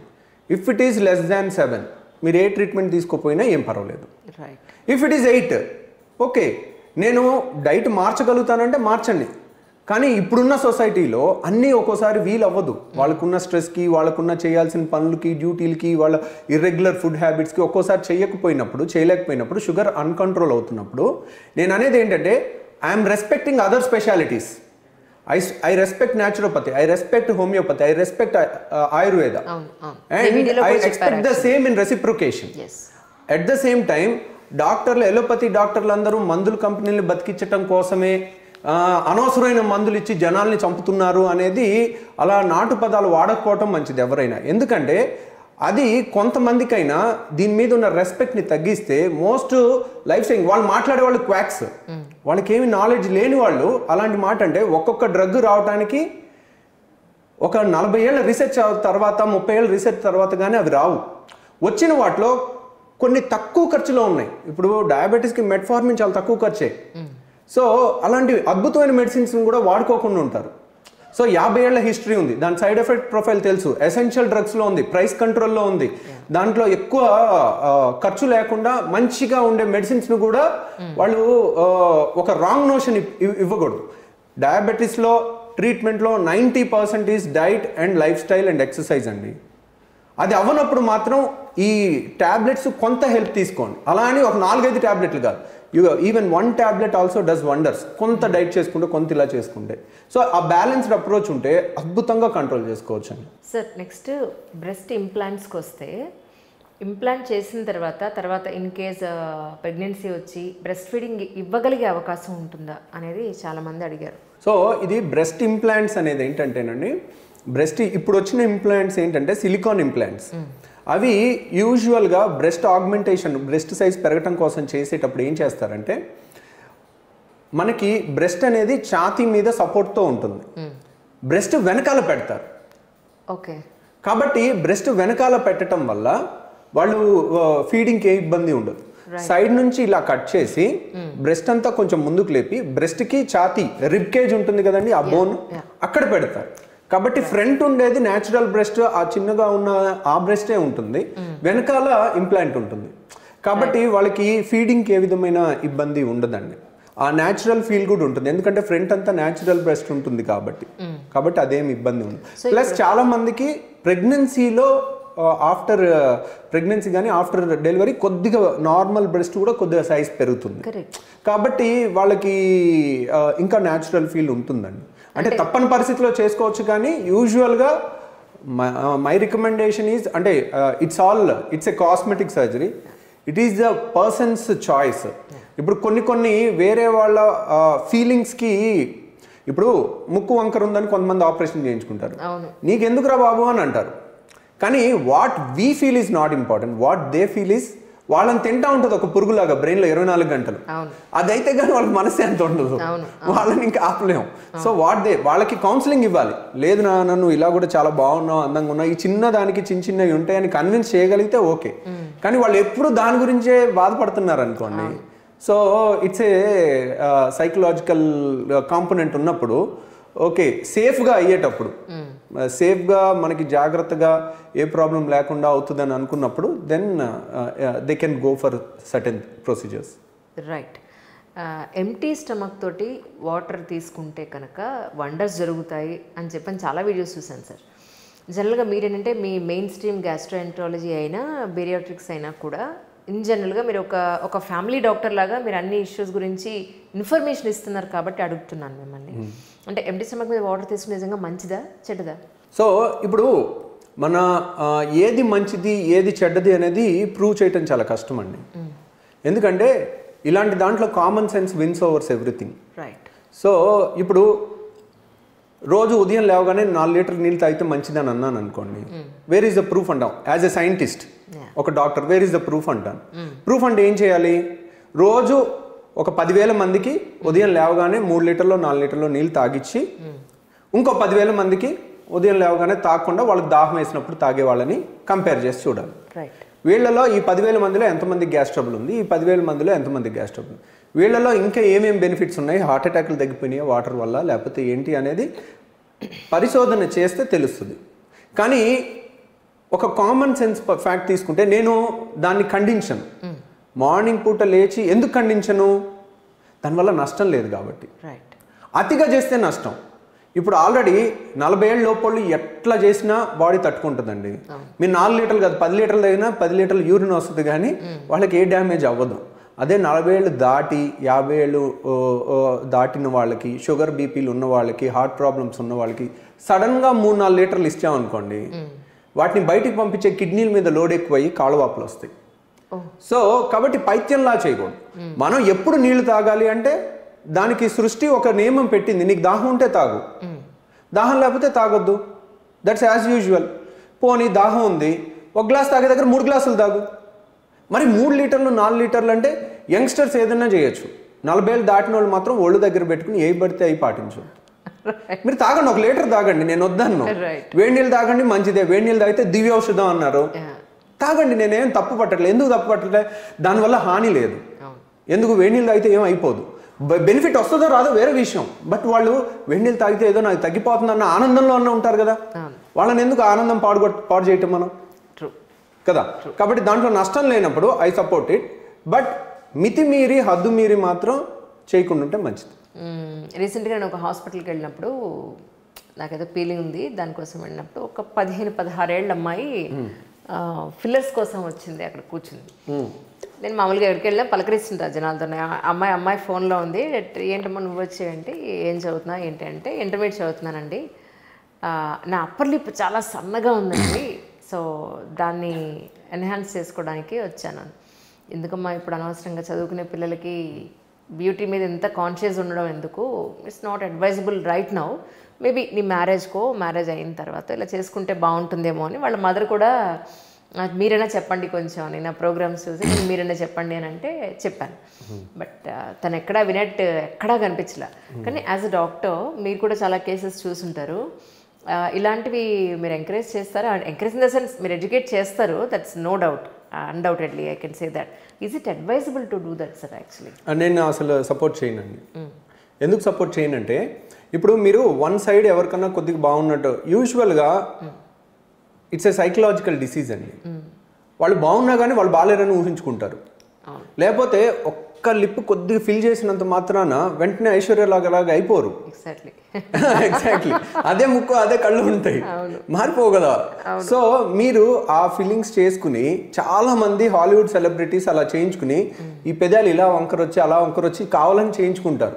అదేం పైత్యమో అర్థం కాదు, కానీ they look much beautiful originally actually, కానీ అది తెలీదు. సో ఆ టైంలో కానీ ఈ యంగ్స్టర్స్ ఒక్కోసారి చెప్తే వినే పొజిషన్లో ఉండరు. ఇప్పుడు మనం చేయమన్నాం అనుకోండి వేరే చోటుకి వెళ్ళిపోతుంటారు. ఒక్కోసారి ఇంకా రాంగ్ పర్సన్లో చేతిలోకి వెళ్ళి ఇంకా రాంగ్ చేయించుకోవటం కన్నా ఎందుకని ఒక్కోసారి వీలైనంత వరకు కౌన్సిల్ చేసి వద్దు వద్దు వద్దు వద్దు అని చెప్పినా కానీ మనకి కొంతమంది వెళ్ళే వాళ్ళు ఉంటారు, ఇంకా వాళ్ళు తక్కువ మంది ఉంటారు. చాలా మందిని మనం తగ్గించగలుగుతాం, ఒక 70 to 85%ని. ఇది జెన్యూన్గా నీకు అవసరం, ఇది నీకు జెన్యూన్గా అవసరం లేదు అనేది. ఇప్పుడు లైపోసెక్షన్ నేను చెప్పాను ఇందాక situation, it's a cosmetic surgery but it does wonders. ఇప్పుడు 60 kgలే ఉంది, ఒక్క పార్ట్ ఎబ్బెట్టుగా ఉంది, వాళ్ళకి చాలా హ్యాపీగా ఉంటారు. వాళ్ళకి ఎక్కడికి వెళ్ళినా కవర్ చేసుకోలేక ఎవరేం చూస్తున్నారని ఇబ్బందిగా కాన్షియస్గా బయటకు వెళ్ళి ఫ్రీగా వాళ్ళ పని ఏమి చేసుకోలేరు. అలాంటి వాళ్ళకి అద్భుతంగా పనిచేస్తాయి. ఇప్పుడు ఇలాంటిది ఫిల్లర్స్గా పెదం కొంచెం ఇలా వంకర వచ్చేటట్టు, ముందుకు వచ్చేటట్టు, పైకి వచ్చేటట్టు ఇలాంటివి నేనైతే అంత ఎంకరేజ్ చేయను సార్. ఇప్పుడు ఈ మధ్యకాలంలో చెవులు ఒకనకప్పుడు ఇక్కడ కుట్టించుకునేవాళ్ళు, ముక్కులు ఇక్కడ కుట్టించుకునేవాళ్ళు. ఇప్పుడు ఇది పోయి ఇక్కడ కుట్టించేస్తున్నారు, ఇక్కడ అంతా కుట్టిస్తున్నారు, నాలుగు మీద కుట్టించుకుంటున్నారు, ఇంకొంచెం డెప్త్కి వెళ్తే చాలా చోట్ల కుట్టించుకుంటున్నారు. సార్ మీరు నమ్మరు, నేను నా ఫ్రెండ్స్ దగ్గర చూసాను, ఇక్కడ కుట్టించుకున్న వాళ్ళకు కూడా ఇన్ఫెక్షన్ వచ్చి నెలల తరబడి పుండు తగ్గక అక్కడ కంటిన్యూస్గా పెయిన్ ఉండి స్వెల్ ఉండి ఏదో ఒక ఇష్యూ వచ్చి క్లోజ్ చేసేసిన వాళ్ళే చాలా మంది 50% ఉన్నారు. కొంతమందికి ఎందుకు సెట్ అవుతుంది, ఎలా సెట్ అవుతుంది. Is it advisable? నిజంగా ఎన్నో నర్వ్స్ ఉంటాయి, ఎన్నో మజిల్స్ ఉంటాయి, ఎంతో పల్చటి బోన్స్ ఉంటాయి, వాటి మీద అలా చేసేయడం ఎంతవరకు మంచిది అంటారు మీ ఉద్దేశ ప్రకారం? అంటే ఇదంతా కూడానండి ఈ యూత్ కానీ అదొక తెలియని యూఫోరియాలో వాళ్ళు ఏం చేస్తున్నారో వాళ్ళ తెలియని పరిస్థితుల్లో ఇప్పుడు విచ్చలవిడితనం, వాళ్ళ పేరెంట్స్ సూపర్ రిచ్ అయ్యి ఉండో లేకపోతే వాళ్ళని కంట్రోల్లో లేకనో లేకపోతే ఒక్కోసారి అలాంటి వాళ్ళని ఒకళ్ళని చూసి ఇంకొకళ్ళు పులిని చూసి నక్కబాత పెట్టుకున్నట్టు ఇలా ఒకళ్ళని చూసి సో అదొక స్టైల్ అనుకుని ట్రెండ్ సెట్టింగ్ అనుకుని అలా పిచ్చిగా చేస్తున్నారండి. రియల్ ట్రెండ్ సెట్టింగ్ అంటే మీరు ఏదైనా మంచి పని చేసి ఇంకో నలుగురికి హెల్ప్ చేస్తే మంచి పని, కానీ 4 రింగులు ఎక్కువ వేసుకుంటే కాదు. కాబట్టి అది అస్సలు సజెస్ట్ చేయకూడదండి. ఎందుకంటే ఈ ఇయర్కి ముందు అయితే మాత్రం ఇక్కడ ఫేషియల్ నర్వ్ ఉంటుంది. ఆ ఫేషియల్ నర్వ్ ఇక్కడ నుంచి కరెక్ట్గా 5 millimeters చర్మం కిందే ఉంటుంది. దానికి ఏమైనా ఇంజరీ జరిగితే మూత అంకరిపోద్ది. మీరు చెవుకి ఇక్కడ కుట్టించుకున్నారు ఓకే, ఇక్కడ కుట్టించుకున్నారు ఓకే, చెవుకు ముందుకు రాబాకండి. ఎక్కడ పడితే అక్కడ నాలుగు మీద అలాంటివన్నీ చేయబాకండి. ఎందుకంటే ఇట్స్ వెరీ డిస్గస్టింగ్ ఉంటుంది. మీరు ఏదో ట్రెండ్ సెట్టర్ ఫ్యాషన్ అని అనుకుంటున్నారు, కానీ that is one way if you want to tell it is disgusting. True. బొడ్డు అనేది మనిషికి ఎంత ఇంపార్టెంటో అది లేనిదే మనిషి జన్మలేదు. అలాంటి ప్లేస్లో వేయడం వల్ల నిజంగా ఏం ప్రాబ్లం ఉండదు అంటారు సార్ మీ ఉద్దేశ ప్రకారం? యూజువల్గా అవసరం లేదండి, ఇదంతా పైత్యం అండి. ఇంకా దీన్ని ఇంకా there is no other word. That's true. Even at the same time tattoos sir, tattoos చాలా మంది వేసేస్తున్నారు, చాలా కలర్స్లో వేస్తున్నారు, ఎక్కడ పడితే అక్కడ వేయించుకుంటున్నారు. అదే స్కిన్కి ఏం హామ్ ఉండదా సార్ నిజంగా? యూజువల్గానండి వాళ్ళు ఆ క్షణిక ఆవేశం ఇదంతా ఇమ్మెచ్యూర్ మెంటాలిటీ ఉన్న వాళ్ళు ఎక్కువ చేస్తుంటారండి. ఎందుకంటే ఎక్కడ పడితే అక్కడ వేయించుకోవటం, వాటిని వేయించుకునేది కూడా యూట్యూబ్లో పోస్టులు పెట్టడం, దానికి లక్షల వ్యూలు రావటం అదో ఒక గొప్ప విషయం లాగా. ఇప్పుడు యువత అంతా కరెక్ట్ డైరెక్షన్లో వెళ్లకుండా ఈ సోషల్ మీడియాలో నెగిటివ్ సైడ్కి వెళ్ళటం, వాళ్ళని చూసి వీళ్ళుగా చేసుకోవడం, ఇది అసలు మంచిది కాదండి. చాలామంది ఏదో అని గొప్పగా ఏం చేసుకుంటారు, తర్వాత ఒక స్టేబుల్ రిలేషన్ అంటే తెలీదు, ఒక స్టేబుల్ రిలేషన్షిప్లో ఉండటం అంటే తెలీదు. అనవసరంగా ఎక్కువ చూపించేసి ఎక్కువ ఏం చేసుకోవటం, మళ్ళీ అది తీయించుకోవడానికి వచ్చి అక్కడ పెద్ద మచ్చ బొక్కలాగా ఉండటం, ఇవన్నీ కూడా చాలా చూస్తున్నాం అండి. అసలు that's not a good culture at all. ఇప్పుడు డ్రగ్స్కి వెళ్తున్నారు అన్నారు అనుకోండి, డ్రగ్స్ అనేది ఎలాగ ఒక పైత్యమో ఇది కూడా అంతే. This is nothing different than that. మీకు నార్మల్గా బ్యూటిఫుల్గా ఉన్న బాడీని మీరు పని కట్టుకుని పాడు చేసుకుని అది ఫ్యాషన్ అనుకుంటే ఇంకా దానికి మనం ఏం మాట్లాడతాం? ఏం మాట్లాడటానికి ఏం లేదు, there is no words. True. Great sir, great information really. ఈ సందర్భంగా ఇప్పుడు ప్రస్తుతానికి మన సీజన్ అంతా కూడా శీతాకాలం మిక్స్డ్ విత్ వర్షాకాలంలా ఉంది. సో మీద ఒక వీడియో చూశాను, మీకు ఈ సీజన్లో జలుబులు, దగ్గులు, తలనొప్పులు రాకుండా ఉంటే ఇలా చేయండి అని కొన్ని హెల్త్ టిప్స్ ఏమన్నా? చలికాలం యూజువల్గానండి ఒక జలుబు దగ్గు అనేది ఒక టెండెన్సీ అనేది మన body is a wonderful design. ఈ డిజైన్లో అన్ని న్యాచురల్ డిఫెన్స్ మెకానిజమ్స్ ఉన్నాయి మనకి. ప్రతి జబ్బుకి న్యాచురల్గా మనకి డిఫెన్స్ సిస్టమ్ ఉంది. ఆ డిఫెన్స్ సిస్టమ్ని స్ట్రెంగ్తెన్ చేసుకోవాలంటే ఓన్లీ థింగ్ మీ ఫుడ్ డిసిప్లిన్, మీ ఫిజికల్ ఫిట్నెస్, ఈ రెండు ఉంటే ఇమ్యూనిటీ గెట్స్ యాక్టివేటెడ్. మీరు మంచి ఎక్సర్సైజ్ చేయండి, మీకు నిద్ర రావట్లేదు అంటారు, మీరు మంచి స్ట్రెంగ్త్ ట్రైనింగ్, వెయిట్ ట్రైనింగ్ చేసి చూడండి, ఆ రోజు గొరకలు పెట్టి నిద్రపోతారు. బాడీ అలసిపోతుంటుంది. కాయ కష్టం చేసి వచ్చే వాళ్ళు చూడండి చక్కగా ఎట్లా నిద్రపోతారు. సో కాబట్టి అట్లా natural things, ultimately it boils down to good diet, good exercise. అది ఉంటే దాని తర్వాత మీరు దేనికన్నా కాంప్రమైజ్ అవ్వండి, కానీ ఈ రెండింటికి కాంప్రమైజ్ అవ్వద్దు. సో టెంప్టేషన్స్ ఉంటాయి, బయటది ఎక్కడిదో ఏదో ఎక్సోటిక్గా తినాలని అవి ఉంటాయి, కానీ అవి ఎలా ప్రిపేర్ చేస్తున్నారని ఒకసారి చూస్తే మనం తినం. ఒకసారి అది తెలిసి కూడా తింటుంటాం. That's how the temptations are. So ఈ పైత్యాన్ని ఫుడ్లో యాక్సెప్ట్ చేస్తారు, వేరే వాటిలో యాక్సెప్ట్ చేయరు. యూజువల్గా మనం దేంట్లో అయినా ఒక బ్యాడ్ హ్యాబిట్లా చూస్తారు, కానీ ఫుడ్లో ఏది తిన్నా మంచిదే, వాళ్ళు ఎంత తిన్నంత పెట్టాలన్నట్టు మన సొసైటీ ఉంటుంది. కానీ జనాలు ఒకటి గుర్తుపెట్టుకోండి, మీ ఇంట్లో చెయ్యంది బయట చేసింది ఎప్పుడు కూడా అంత మంచిది కాదు. దాంట్లో వాళ్ళ ప్రోడక్ట్ ఎక్కువ సెల్ అవడానికి ఏ టేస్ట్ కలపాలి, ఏ కెమికల్ కలపాలి, ఏ ఆయిల్ కలపాలి, ఏది తక్కువగా వస్తుంది, ఏ ఆయిల్ కలిపారో కూడా మీకు తెలీదు. కాబట్టి చీప్ ఆయిల్స్ ఉంటాయి, అన్ని డిస్కార్డ్ చేసిన ఆయిల్స్ ఉంటాయి. You don't have any control on it. So ఇది చెప్పడం చాలా తేలిక, ఆచరించడం చాలా కష్టం. ఒక్కోసారి నేనే ఎవరన్నా తెచ్చాలి ముందు పెడితే చూసి సడన్గా ఏదన్నా డ్రై ఐటమ్ ఉంటే టక్కుని తినేస్తాను. ఇది అలా అని నువ్వు నీతులు చెప్తున్నావు నువ్వు పాటించొద్దని అనుకోవద్దు, ఇట్స్ ఎ గుడ్ థింగ్. అలా మనం అనుకుంటూ ఉంటే కొన్నాళ్ళ కన్నా ఒకరోజు కంప్లీట్గా హెచ్ఈ అని ఒక వైరాగ్యం లాగొచ్చి దాన్ని వదిలేసే అంత స్ట్రెంగ్త్ కూడా, మానసిక స్ట్రెంగ్త్ వస్తుందని చెప్తున్నాను. సో నేను బుడ్డి పిల్లలకి ఒకసారి నన్ను స్కూల్లో చెప్పడానికి పిలిచారండి. 5th క్లాస్ లోపల అంతా ఫ్లవర్స్ లాగా ముద్దుగా ఉన్నారు. ఒక స్కూల్కి వెళ్ళాను. స్కూల్కి వెళ్ళి చెప్పాను ఏమేమి తినాలి, ఏమేమి తినకూడదు, కూల్ డ్రింక్స్ అసలు తాగకూడదు, కూల్ డ్రింక్స్ విషంతో సమానం, లేకపోతే ఐస్ క్రీమ్స్ అవి ఎప్పుడైనా వారానికి ఒకసారి తినాలి, రోజు తినటం మంచిది కాదు. తర్వాత కొన్ని బేసిక్ థింగ్స్ పిల్లలకి చెప్పాం. పిల్లలకి నేను అర్థం చేసుకుంది ఏంటంటే, స్కూల్కి వెళ్ళి రోజు వాళ్ళ పేరెంట్స్ చెప్తే ఎక్కదు.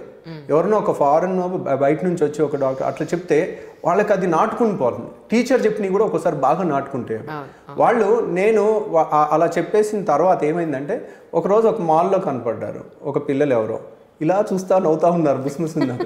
వీళ్ళేంటారు నన్ను చూసి నవ్వుతున్నారు, నాకు అర్థం కాలేదు ఫస్ట్. వీళ్ళు స్కూల్లో ఏమన్నా చూస్తుంటారేమో, తర్వాత వచ్చింది వాళ్ళు ఇట్లా వాళ్ళ పేరెంట్స్ గిలికి ఇలా చూపిస్తూ ఉన్నారు. ఈ డాక్టర్ ఏంటన్నా ఐస్ క్రీమ్ తినొద్దన్నారు, లేకపోతే చిప్స్ ప్యాకెట్లు తినొద్దన్నారు, కూల్ డ్రింక్ తాగొద్దన్నారు అని. అలా ఒకసారి అయిపోయింది. మళ్ళీ తర్వాత ఇంకొకళ్ళ పేరెంట్ వచ్చారు నా దగ్గరికి. పేరెంట్ వచ్చి, ఏమండి మీరు ఒకసారి మాల్లో ఐస్ క్రీమ్ తింటుంటే మా వాడు చూశారు, అదేంటి ఆ డాక్టర్ గారు ఐస్ క్రీమ్ తినొద్దని చెప్పారు, ఆయన తింటున్నారండి. రైటే, నేను మనిషినే. బట్ మనం ఒక మంచిని ఒక 4 సార్లు అనుకోవటంలో తప్పలేదు. 1-2 సార్లు పాటించకపోయినా 3 సార్లు పాటిస్తాం.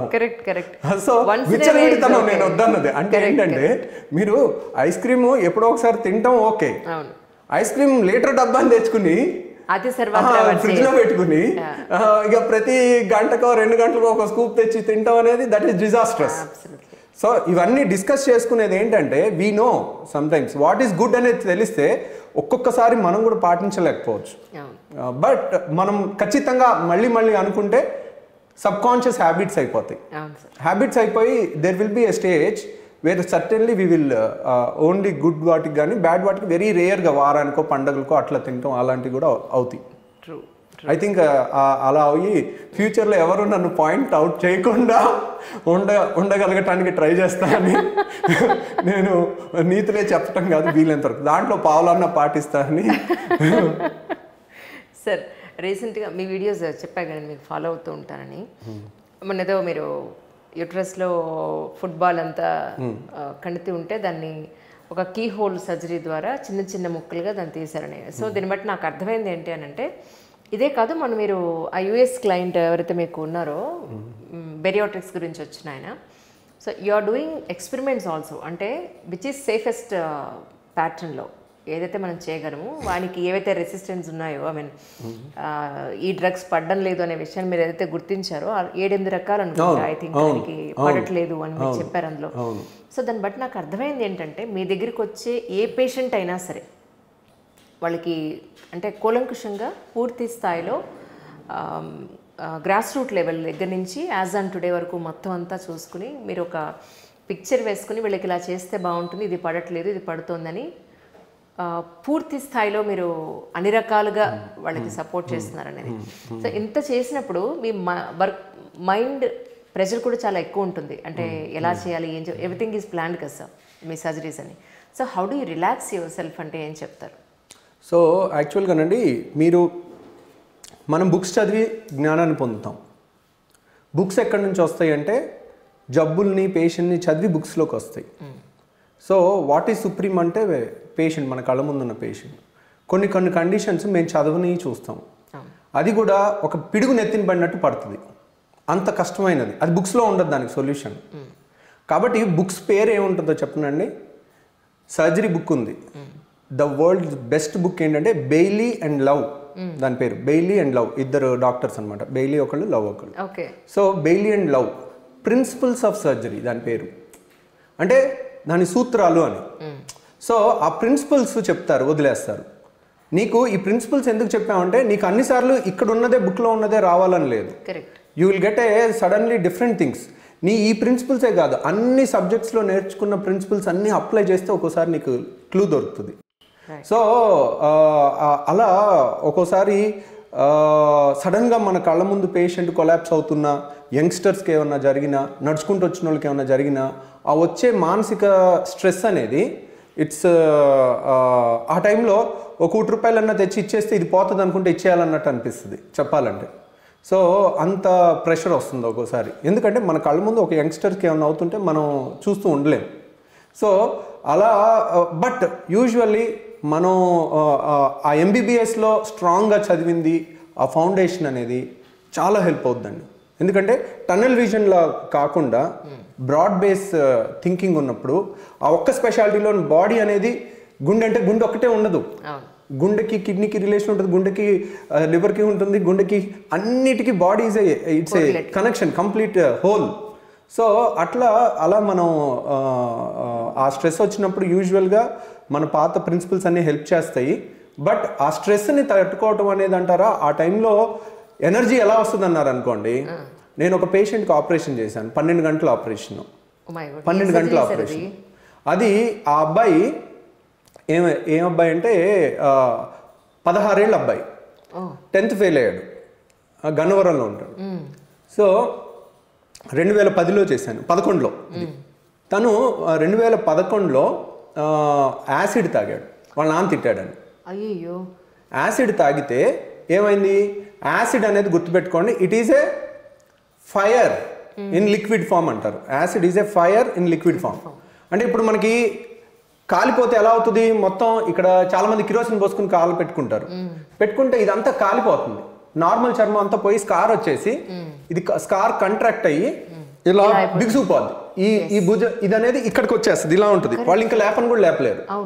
అలాగే ఇట్స్ ఏ లిక్విడ్ ఫైర్ ఎలా ఉంటుందో అలా లోపల అన్నవాహిక అంతా కాలిపోయి స్కార్ వచ్చి మూసుకుపోద్ది. సో నా దగ్గరికి ఎలా వచ్చాడంటే, ఒక మగ్గు పట్టుకొచ్చాడు, అంటే ఉమ్ము కూడా మింగలేడు. రోజుకు 1.5 లీటర్ ఉమ్ము తయారవుద్ది ప్రతి మనిషికి, మనం మింగుతాం కాబట్టి మనకు తెలియదు ఎప్పటికప్పుడు. ఆ 1.5 లీటర్ ఉమ్ము కూడా మింగలేక మగ్గులో ఊసుకుంటా వచ్చాడు అనమాట.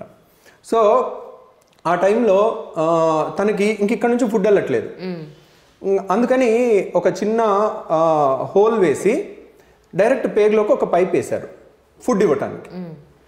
అది బయట జరిగిపోయింది. ఆల్రెడీ యాసిడ్ తాగి 2 నెలలు అయిపోయింది. అతను ఒక 65 కేజీలో 70 కేజీలో ఉండేవాడు, 35 కేజీలకు వచ్చేసాడు. ఫుడ్ లేక ఈ పైప్ ఉంది కదా, పైప్లో పెరగాలి యాక్చువల్గా. కాకపోతే ఒక చిన్న కిటుక్ అనమాట, పైప్ వేసేసారు, ఫుడ్ తీసుకోండి అని చెప్పేశారు. ఎలా అని చెప్పలే, ఫుడ్ ఇస్తే అది కదమ్మా పైప్ ఉంది కదా బరువు ఎందుకు పెరగలేదు, 1 మంత్ అయిపోయింది అని అడిగాను. దీంట్లో ఫుడ్ ఇవ్వగానే విరోచనాలు అవుతున్నాయండి అని అంటున్నారు.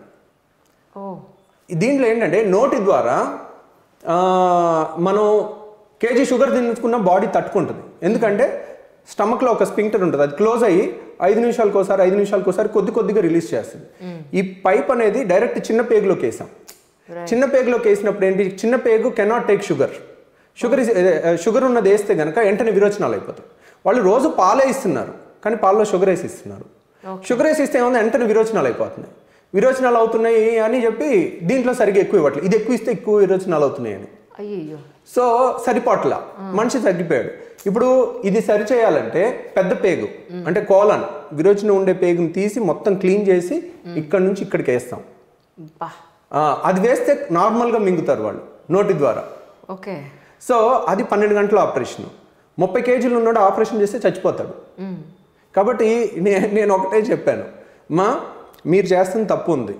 మీరు ఒట్టి పాలు పచ్చిపాలు ఇవ్వండి, ప్యాకెట్లోంచి తీసినట్టు అవి ఆల్రెడీ ప్యాస్చరైజ్డ్ మిల్క్, దాంట్లో ఏ పొడి కలపొద్దు.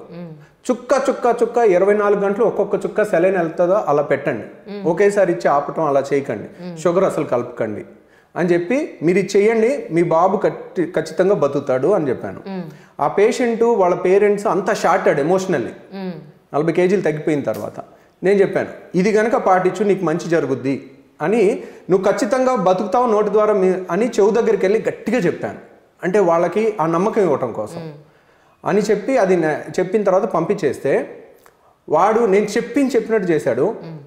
14-18 కేజీలు పెరిగి వచ్చాడు నెల 2 నెలల తర్వాత. Now he is a position to operation తట్టుకునే శక్తి ఉంది.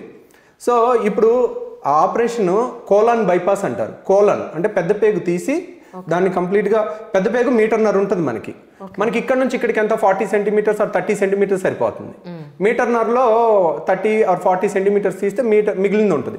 ఆ పెద్ద పేగు తీసి పైది కిందది జాయిన్ చేసేస్తే పేగులో అంతా విరోచన కిందకి వెళ్ళిపోతుంటుంది. దీంట్లో ఏముండదు, వెంటనే క్లీన్ అయిపోతుంది. క్లీన్ అయిపోయిన తర్వాత దాన్ని ఇక్కడ నుంచి ఇలా హార్ట్ పక్క నుంచి తీసుకెళ్ళి ఇక్కడ పేగుకి ఇదంతా కాలిపోయింది కదా, కింద ఈ మంచి పేగు ఉన్నదాకా కుట్టేసాం. అది 12 గంటలు పట్టింది నాకు.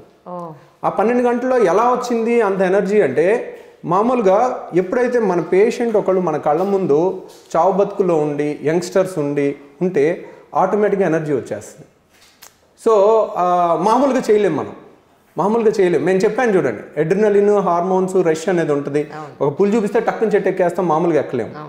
అలా ఆ టైంలో ఎడ్రినలిన్ గష్ ఉంటుంది. అది అయిపోగానే పేషెంట్ బాగుంటే రిలాక్స్ అయిపోతాం, వీళ్ళు కంప్లీట్లీ నార్మల్కి వచ్చేస్తాం అనమాట. సో బట్ ఆ ఎనర్జీ, ఆ స్ట్రెస్ని తట్టుకునే హార్మోన్స్ ఆ టైంలో వస్తాయి. 12 గంటలు నిలబట్టం అంటే పట్టేస్తుంటాయి. ఆపకుండా పట్టుకుని ఉంటే ఒక 12 గంటల తర్వాత ఇలా ముడుచుకుందామన్నా ముడుచుకో, కాళ్ళు లాక్ చేసి ఉంచుతాం కదా కంటిన్యూస్గా, కాన్సన్ట్రేషన్ అంతా అక్కడ ఉంటుంది, వాళ్ళ లైఫ్ మీద ఉంటుంది అన్నమాట. అట్లా ఇట్స్ గ్రేట్ జర్నీ సార్. కానీ మీ వీడియోస్ తోటి ఏ పేషెంట్ మీ దగ్గరికి వచ్చినా హ్యాపీగా వెళ్ళగలనే ధైర్యాన్ని మీరు ఇస్తున్నారు. That's wonderful really. Thank you sir. Thank you very much అండి. హాయ్ అండి, నేను మీ Ravikanth Kongara. So please subscribe to Signature studios.